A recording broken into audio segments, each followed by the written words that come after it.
Il faut supprimer, par exemple, les instructions en matière de poursuite individuelle. Sinon, pour le reste, nous attendons que le ministre de la Justice mette en œuvre cette promesse d'instaurer le juge des libertés et la détention. Il y a de cela quelques mois, il avait promis également qu'il allait réglementer la détention provisoire en matière criminelle, qui pose un véritable problème de droits de l'homme.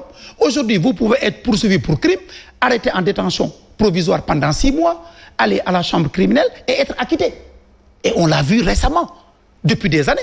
Et cela doit cesser. Et depuis cette promesse, nous n'avons vu aucun acte. Ce que nous demandons, c'est qu'il y ait des actes. Il y a plus de théorie que de pratique. Pardon? Il y a plus de théorie que de pratique. Oui, c'est ça le problème. C'est que tout le monde sait les réformes qui doivent être faites, à minima.